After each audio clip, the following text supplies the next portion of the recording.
Alô, você, seja muito bem-vindo, você está no Te Politizei, eu sou o Carlos André e agora vamos falar sobre um assunto muito delicado e que a imprensa não está falando.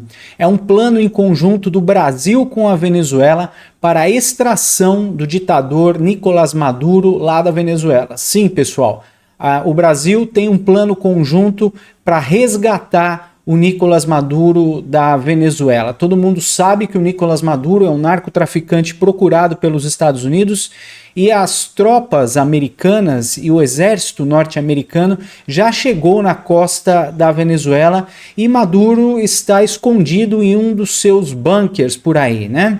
Fatalmente, Nicolás Maduro vai ser capturado pelos Estados Unidos por se tratar de um narcotraficante que eliminou a oposição e tomou conta lá da Venezuela através do narcotráfico. Trata-se da Operação Imery. Fique por aí que nós vamos falar dessa operação cinematográfica para resgatar o Nicolás Maduro. Mas antes, já que você está aí, não se esqueça de se inscrever no canal, dar um joinha e compartilhar esse vídeo porque ajuda muito o nosso trabalho. Então, a notícia diz que haverá um resgate clandestino de Nicolás Maduro pelo Brasil.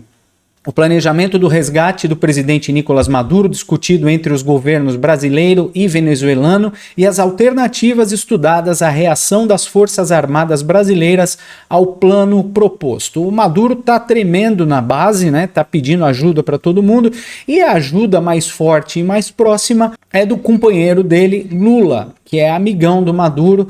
O Lula não deixa transparecer muito isso, mas é lógico que o Lula é amigo do Maduro, tanto é que recebeu o narcotraficante aqui no Brasil com tapete vermelho e tudo mais. Então, nos círculos fechados do Itamaraty, em despachos sigilosos, uma palavra começou a ser sussurrada, que é a Operação Imery. O nome tomado emprestado da serra que divide o Brasil e a Venezuela por trechos quase inóspitos da Amazônia. Simboliza o ponto de contato entre duas realidades distintas, de um lado a democracia, quase democracia, né, do Brasil, e do outro lado a autocracia criminosa e narcoterrorista do Nicolás Maduro, cujo regime se sustenta em corrupção, repressão tirânica e alianças com cartéis transnacionais.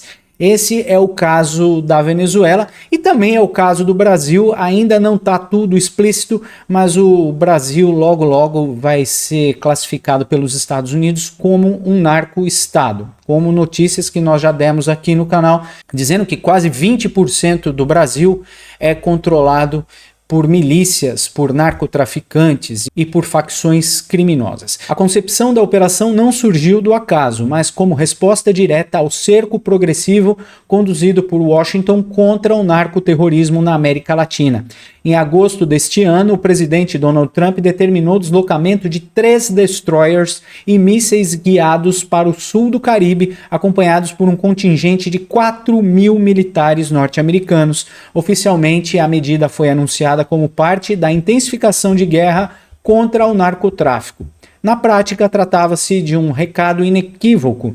Os Estados Unidos não aceitarão que o chamado Cartel de Los Soles, travestido de governo venezuelano, continue transformando o país em uma plataforma continental e de exportação de cocaína para a América do Norte e para a Europa. Então a gente já sabe que o Maduro foi classificado como um narcotraficante, um narcoterrorista, e está sendo procurado pelos Estados Unidos, tanto é que em 2024 havia uma recompensa de 15 milhões de dólares por sua cabeça.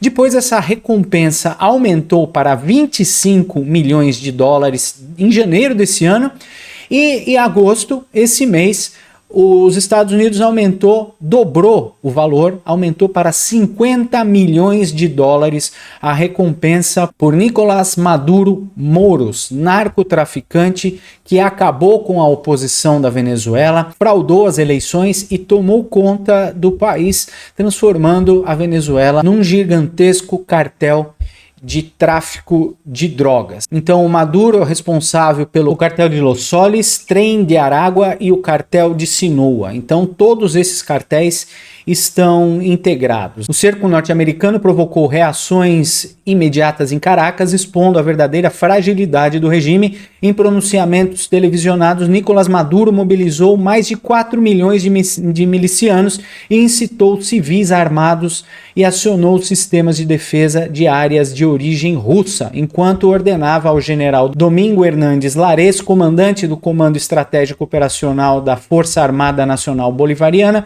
que elaborasse planos de contingência para enfrentar uma intervenção legítima liderada pelos Estados Unidos. A gente tem aqui um vídeo desse cara dentro de um bunker dizendo que vai mandar patrulhas navais para o Golfo da Venezuela. O recorridos fluviales con la infantería de marina por todos los ríos, especialmente en el Catatumbo, que desembocan en el Golfo de Venezuela, patrullas navales en el lago de Maracaibo, patrullas navales en el Golfo de Venezuela y buques de mayor porte más arriba al norte en nuestras aguas territoriales. Así que, bueno, tenemos todo un despliegue, además del despliegue que ya existe, porque ya hay presencia militar en la zona, presencia para la protección de las instalaciones petroleras y además toda la presencia que tenemos actualmente allí. Así que vamos a hacer un refuerzo, estamos seguros que vamos a dar muchos resultados de cara, repito, a la activación de esa zona binacional de desarrollo y paz con Colombia. Nosotros venceremos.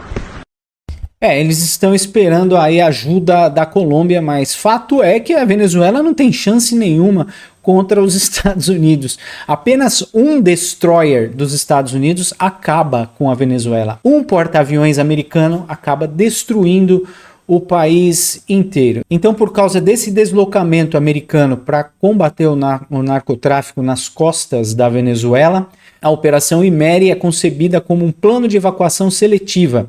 As discussões iniciais ocorreram entre o chanceler Mauro Vieira, do Brasil, e o venezuelano Ivan Gil, em encontros aparentemente banais à margem da cúpula da Organização do Tratado de Cooperação Amazônica em Bogotá, no dia 21 e 22 de agosto deste ano, de 2025. Oficialmente, os dois debateram uma cooperação fronteiriça, integração econômica, e extraoficialmente aconteceu essa mediação entre assessores militares, que teria sido ventilada a possibilidade de resgatar, de extrair Nicolás Maduro e parte de sua cúpula, entregando-os à custódia do Brasil antes que caíssem na mão do Comando Sul do Grupo de Resistência Armados. Então, a gente vê aqui fotos do Mauro Viana fazendo realmente essa reunião. Discutiram a necessidade de solicitar as atuais pendências na relação comercial bilateral e desdobramentos das tarifas dos Estados Unidos para o sistema multilateral do comércio e também os atuais desafios em matéria de segurança regional. Foi o seguinte, lembra que o Maduro anunciou uma taxação de 200%, 300% contra o Brasil? Então, isso foi uma cortina de fumaça para o Mauro Viana ir até essa reunião para realmente debater esse acordo de extração do Nicolás Maduro da Venezuela pelo Brasil. O plano possui duas vertentes complementares. A primeira, que é de caráter ostensivo, vai mobilizar 12 meios navais e aeronaves da Marinha do Brasil, incluindo porta-helicópteros multipropósito Atlântico, fragatas de classe Niterói e o navio Doca Bahia. Essa força, apoiada por destacamentos de operações especiais do Batalhão de Operações Especiais e Fuzileiros Navais e do Grupamento de Mergulhadores de Combate, poderia estabelecer um corredor marítimo de evacuação. Formalmente, de acordo com a Constituição Federal, o envio de tropas brasileiras para o exterior em operações de guerra, conflito ou de caráter ofensivo depende de autorização prévia do Congresso Nacional. Mas a manobra política do governo do Pudim de Pinga seria classificar a operação como não intervenção ou ação bélica, mas como um exercício militar combinado em águas internacionais. Aí o vagabundo do Lula não precisaria pedir autorização para o Congresso Nacional. Se bem que o Congresso Nacional está meio que fechado pelo STF, né? Então, qualquer coisa que o Lula falasse, o Congresso Nacional teria que abrir as pernas. Então, se amparando no artigo 84, inciso 13º da Constituição, que confere ao presidente da República a competência de exercer o comando supremo das Forças Armadas e decretos que regulamentam a participação das Forças Armadas em exercícios conjuntos, o Executivo emitiria uma ordem direta de mobilização, alegando que esse seria um exercício de treinamento. Dessa forma, o governo contornaria a necessidade de tramitação legislativa, aproveitando-se de uma brecha jurídica já utilizada nas ocasiões passadas, como operações de paz e exercícios navais multilaterais. Né? Então essa é a forma do governo de dar um balão na Constituição e falar que não, nós não estamos resgatando o Nicolás Maduro, nós estamos simplesmente fazendo exercícios de cooperação militar, né? Então tem aqui a foto do Mauro Vieira, mostrando que ele está realmente tenso, olha a cara dele, está com medo, né? E preocupado depois dessa reunião com o chanceler da Venezuela, Ivan Gil. Então a segunda alternativa especulada é igualmente audaciosa. Então a gente tem uma segunda alternativa para esse plano de resgate do Maduro. Seria a infiltração aérea de um KC-390 Millennium da Força Aérea Brasileira. É um avião espetacular produzido pela Embraer. O cargueiro seria tripulado por aviadores experientes da base de Anápolis e teria a bordo um destacamento combinado de operações especiais composto por militares do Comando de Operações Especiais do Exército, do Comando Naval de Operações Especiais da Marinha e a Força Aérea. Essas unidades, já posicionadas na região amazônica, em virtude da Operação Atlas, seriam destacadas para executar essa missão de infiltração rápida. Depois, o plano previa o pouso de assalto em pista previamente selecionada. O KC-390 tocaria o solo com velocidade reduzida, sem interromper completamente o movimento, permitindo a extração imediata de Nicolás Maduro. Quer dizer, o avião ia tocar o solo, ia continuar taxiando numa velocidade em que permitiria que o Maduro embarcasse nesse avião, o Maduro e seus colaboradores, né? No mesmo instante, a aeronave realizaria uma manobra de meia volta no próprio eixo da pista e retomaria voo sem perda de tempo, minimizando a janela de exposição. Quer dizer, seria uma ação rápida e o Maduro não ficaria exposto. O destino seria a base aérea de Boa Vista, em Roraima. O voo de Boa Vista até Caracas e o retorno é de uma distância de 3.000 quilômetros. E caso se fosse escolhido Manaus, né, seria ida e volta numa distância de 5.000 quilômetros, onde setores do Itamaraty estariam planejando isolar uma área de segurança. Dali, o Maduro seria encaminhado a uma instalação protegida sob vigilância permanente do Brasil, numa manobra que se apresentaria ao mundo como cooperação humanitária, mas que na leitura dos Estados Unidos nada mais é, não precisa ser da leitura dos Estados Unidos, né?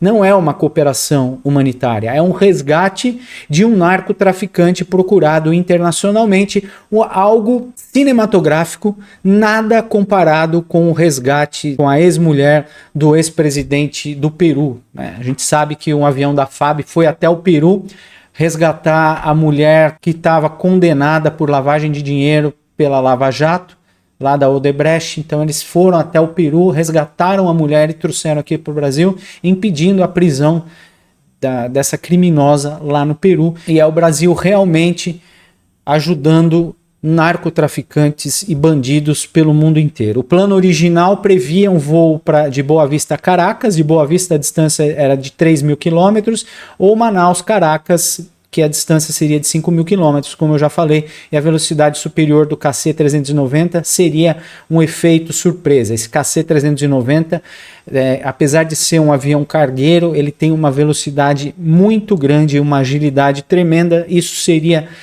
bem rápido. E a gente tem aqui, né, olha, a distância planejada de Caracas, na Venezuela, até Boa Vista, que seria de 3.000 quilômetros, ou a segunda alternativa, que seria de Manaus a Caracas, numa distância de 5.000 quilômetros, né? Então, os Estados Unidos fatalmente já sabem deste plano de extração.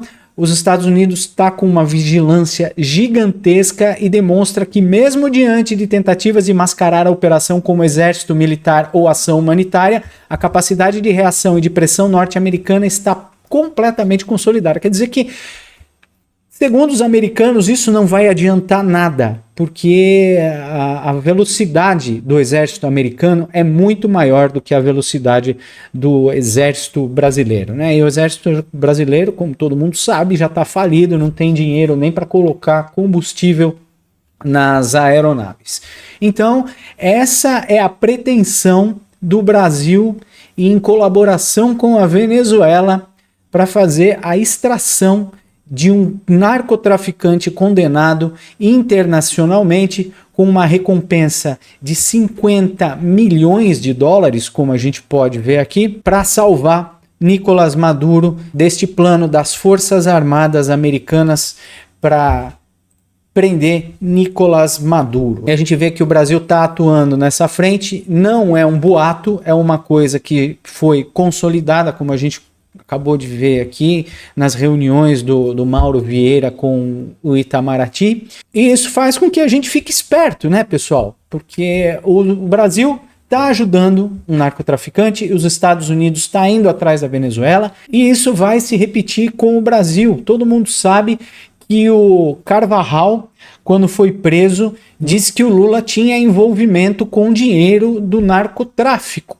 Disse que o Lula havia recebido dinheiro do narcotráfico lá da Venezuela para financiar as eleições de 2022. Ele cita os ex-presidentes do Brasil, Lula, Luiz Inácio Lula da Silva, da Argentina, Néstor Kirchner, e da Bolívia, Evo Morales, envolvidos nesse dinheiro do narcotráfico. Na carta, Carvajal apontou, enquanto era diretor da inteligência militar e contra-espionagem da Venezuela, recebia um grande número de relatórios indicando que o financiamento internacional estava ocorrendo. Exemplos específicos são Néstor Kirchner na Argentina, Evo Morales na Bolívia e Lula da Silva do Brasil, Fernando Lugo do Paraguai e Ollanta Humala do Peru, Manuel Zeyala em Honduras, Gustavo Petro na Colômbia e o Movimento 5 Estrelas na Itália e o Podemos da Espanha. Todos eles foram relatados como destinatários de dinheiro do narcotráfico enviado pela Venezuela para esses países. Por isso que eu digo que o Lula, em grande parte, financia o narcotráfico e o Foro de São Paulo. Não se enganem, o PCC também trabalha embaixo do Foro de São Paulo, juntamente com o Comando Vermelho. E tudo que está acontecendo, eu sempre repito, gente, tudo que está acontecendo na Venezuela vai acontecer aqui no Brasil. Eu já falava no passado que o que aconteceu na Venezuela ia se repetir aqui e está se repetindo desde a época do Hugo Chávez, quando o Hugo Chávez começou a cooptar a Venezuela e destruir o país. Isso iria acontecer aqui e está acontecendo, e os Estados Unidos não vai permitir que esse avanço do socialismo chegue aqui no Brasil. Quer dizer, já chegou, né? Não é interessante, não é legal para os Estados Unidos ter um país do tamanho do Brasil socialista e ainda com tráfico de drogas, fomentando o terrorismo lá na tríplice fronteira aqui do sul do país, né? Muito obrigado por ficar comigo até o final deste vídeo. Não se esqueça de dar um joinha, se inscrever no canal e compartilhar esse vídeo, porque ajuda muito o nosso trabalho. Muito obrigado pela sua companhia. Daqui a pouco a gente volta. Até já.